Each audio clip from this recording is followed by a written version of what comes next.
Okay, so today I have been cleaning up my craft room and I want to make some pages, but I want to make some borders, and I have, oh, I was so excited about this. I got this from scrapbook.com. I have 2 of these, and I was able to put I cut all my papers to the right size, and these guys we're going to use for sure. But I have a whole bunch of papers I can use, and then I have these really cool scraps that I can use to make borders, okay? And I'm going to use a couple of different kinds of things. I'm going to use distress paint. The reason being is it doesn't have all the fillers that makes paint dry fast, and it's opaque and it dries permanent. So we're going to use that on some of these, like on here, because I don't have an archival or an archival color that will work on there. And then also we're going to use archival ink in black. I have archival. Archival just means it's permanent.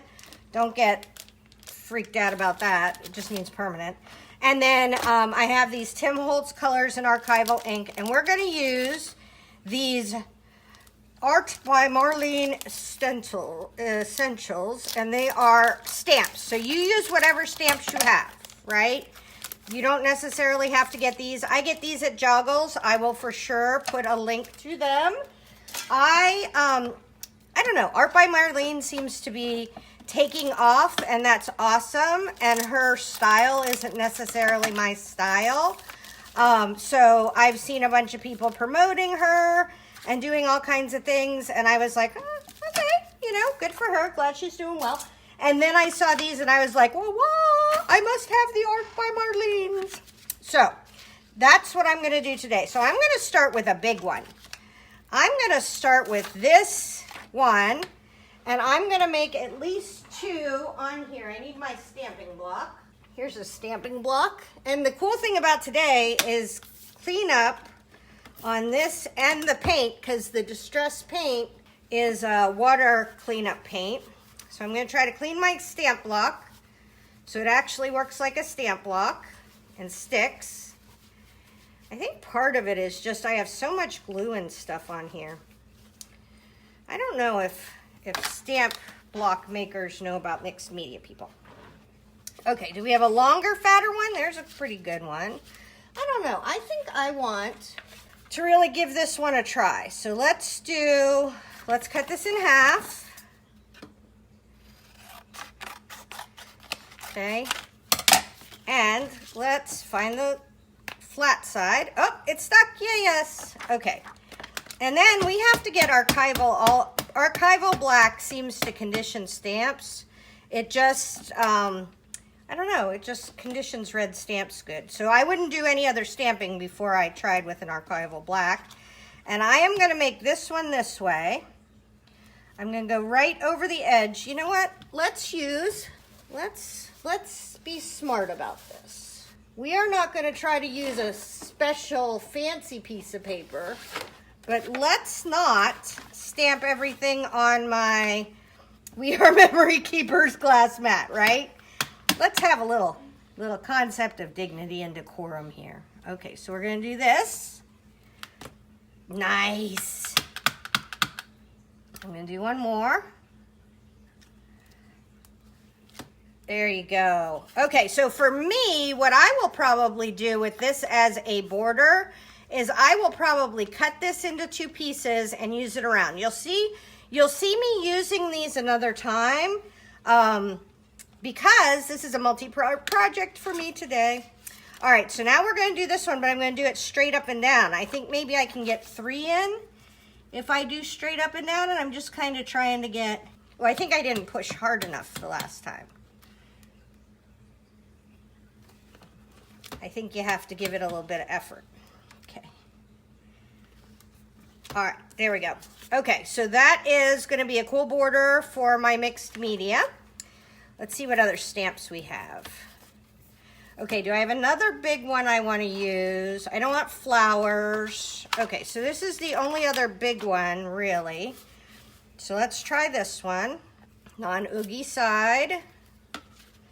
And we're gonna put it on here. Okay, and so this one we're gonna do, because it's fat enough, we're gonna do something else. Are you ready for this? You're gonna be excited. So we're gonna do this one. That looks kind of cool, huh?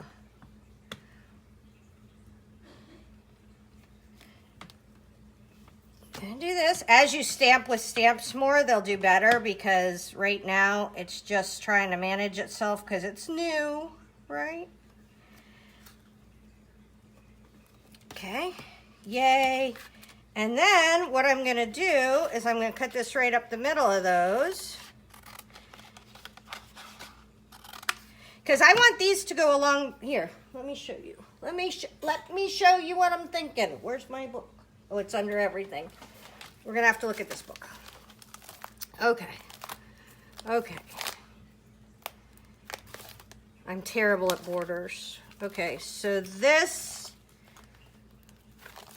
is a border, right? So you have little things that come on the border. So what I would do is I would do this. On some of these, I might cut off some edge. On some of them, I might outline them. On some of them, I might make stripes in the middle. But I am not good at doodling borders, but I can stamp. I'm a good stamper, right? I'm gonna put these two big girls over here because these will probably go in my stamp thingy, but these little guys I will probably use a lot. So where's this? Okay, so let's get another piece of paper. Now this is definitely going to have to be a paint situation. All right, so let's just try this. Let's not get fancy. Let's not get ahead of ourselves. Let's just try to make a circly border, right? All right.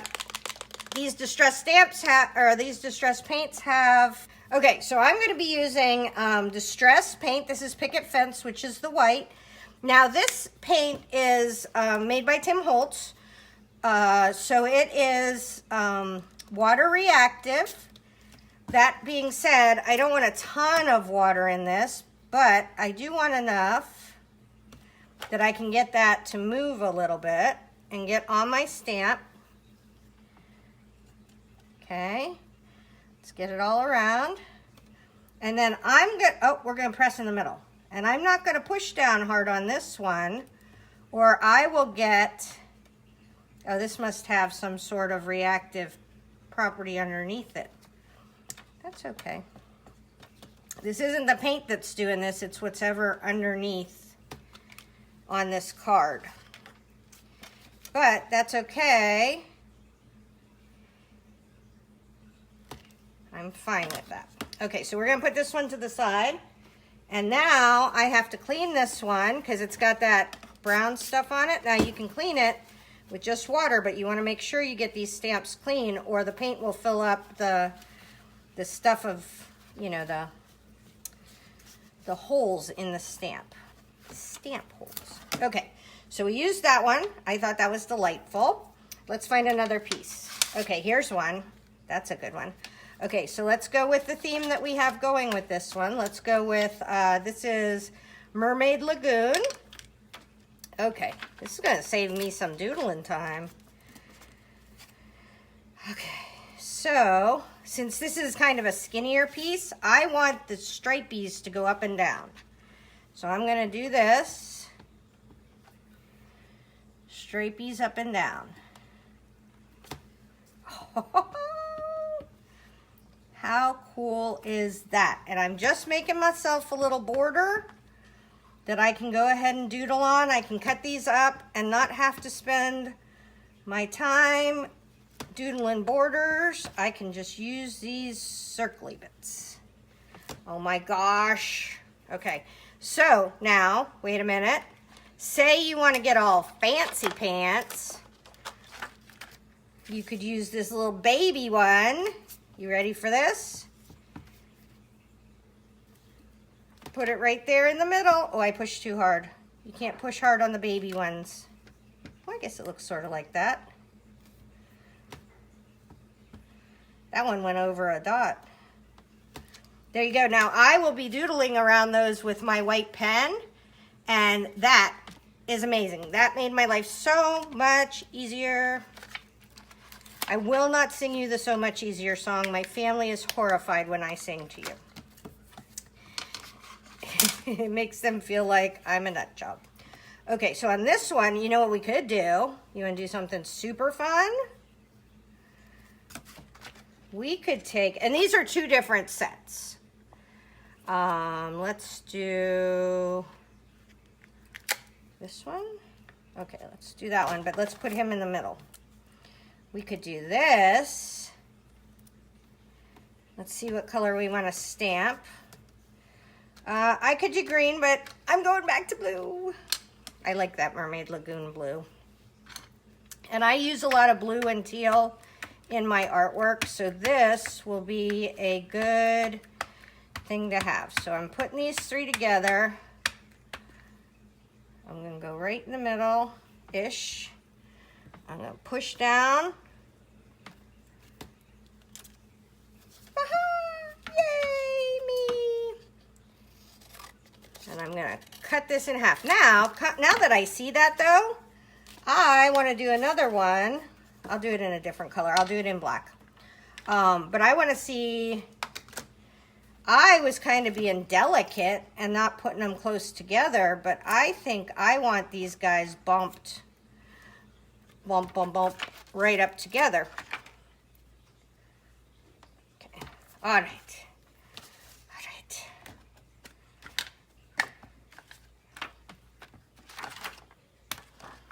Oh my goodness.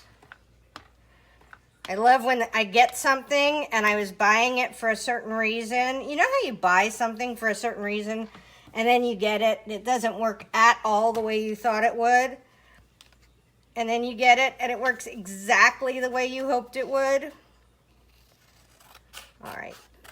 And I cut that at a diagonal because I wanted to go through the dots. That's going to be a border. This is going to be a border. I need to straighten it up. I don't have diagonal borders. I have linear things. Okay, what else we got? Okay, we got this. So we're back to glue. Let's close our stamping stuff up. Back to glue, back to paint. Because paint is the only thing that you'll be able to see on this. Because if we stamped it, you just wouldn't see anything. So let's see, we have kind of a reddish thing going on here. I have a color called Abandoned Coral. Now this is paint, I can tell. That's not gonna wick. Let's go back and look at our other one. So this did something. I don't love that. I'm gonna toss that. I don't keep things I don't like because I have plenty of things I do like. So for me, that's just not a big deal. Okay, we're going to try this full-on paint. Let's spread this out. Okay. Boop. Make sure we got it on there.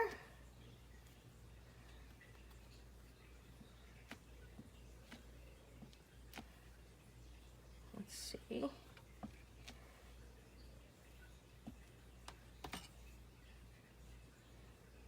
I feel like that guy.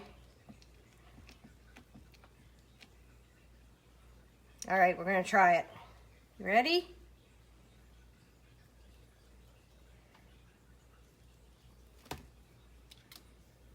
Yep, that guy didn't get it, but the rest of them did.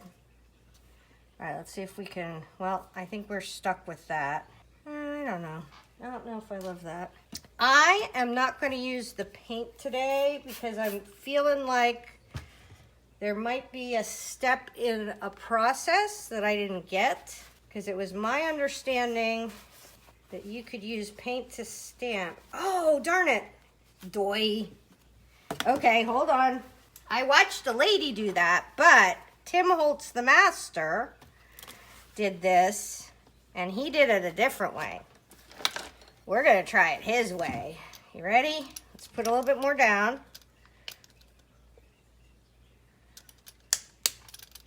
We're going to do it on this one. And this makes way more sense to me even. All right, so we're gonna roll this through. We're gonna get paint all over the brayer. Hush, it's Johnny. We're gonna get paint all over the brayer and we're gonna put it on these stamps. And this way I can make sure that it goes all the way over. That's it, that's the ticket. All right, we're gonna press, not crazy, just normal. There we go. Who knew? That Tim Holtz knows a thing or two. Okay, so those are great. You may be thinking, but they're not perfect. Well, I outline, I doodle, I cover everything anyways, so it's not gonna be a big deal. I almost feel like I wanna do another set of these to use up that paint so I don't waste it. I need it on a darker colored one. How about that one? We'll do it on this one.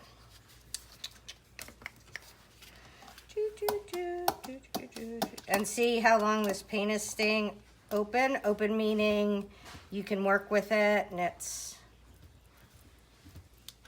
usable. Okay. Let's go this way.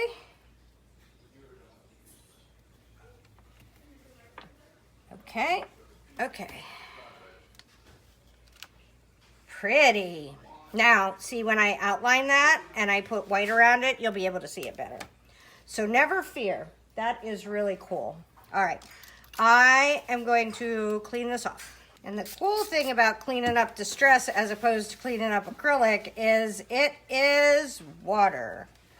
Until the paint dries, at which point it will become permanent, it is water reactive, and so you can use just your, you can clean it up with water. You can run it under the, I think I'm gonna run these real quick under the faucet and be right back. All right, I'm not using the distress paint right this second for the stamping, but I am using it to make a few quick backgrounds because I want them to be really light and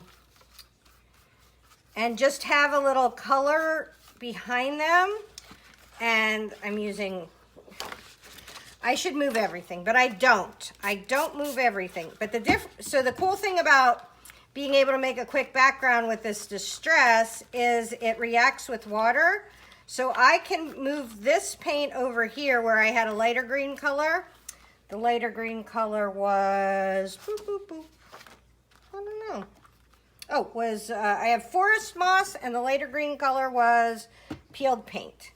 So as long as this is wet, I can move it around and then I can stamp on it later. I will do one more color with you. I will do two blues. This is Mermaid Lagoon. And this is Cracked Pistachio. Oh, I have Broken China.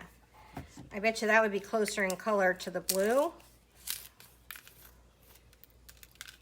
Oops, this is an old one. I don't know if we'll even get any paint out. I'm getting ready to place an order for some more distress. If paint comes out of here, distress made a good paint. Oh my goodness. Tim Holtz said he left his open for a week and it never dried out. I'm starting to believe that was true because I probably have had that that can of paint for, I don't know, I'm thinking 5 or 6 years without opening it, touching it, using it, doing anything to it. Poor little thing. All right. And I just am using a fan brush. You can use any kind of brush you want. Just kind of swishing this around. So I have a nice little bit of color in the background, right? I don't want my... If this was just a plain color, it would look very, well, I don't know how to say this, not mixed media-y. And I think I'm gonna do just a drip of this down here. Oh, and I'm getting a little bits of green, so that's awesome. So that's how I'm using the distress paint today. All right, while I'm waiting for that paint to dry, I went and got some old paper. So these are the ones I got already done. Put those up there for a minute. When I can't find them, tell me it's by the sidekick. Okay, let's do a different design because we don't want all our designs to look the same. So So I'm going to pick these guys this time. That one looks like a sheep. Okay, so let's do this.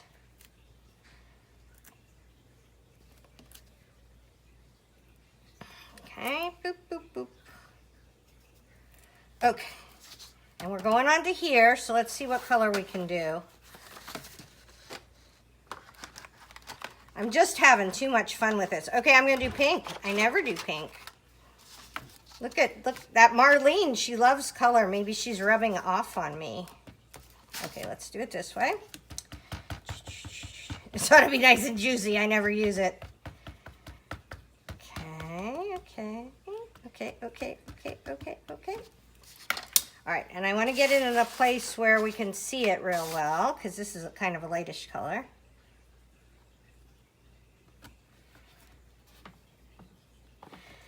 And I'm just saving enough room under there that in case I want to cut it in the loopy loops, right? I have room for that. All right, I'm going to do another one of these.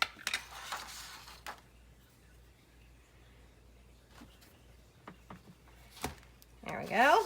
That's fun.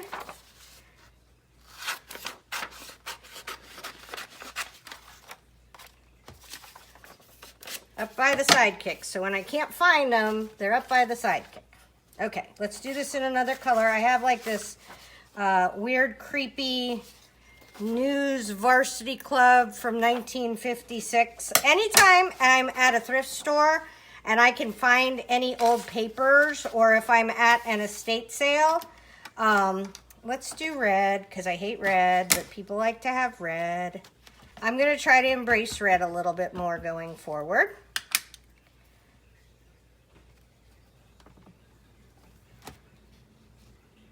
That's okay. Once I doodle around that, that'll be fine. All right, I'm going to go away and come back again later.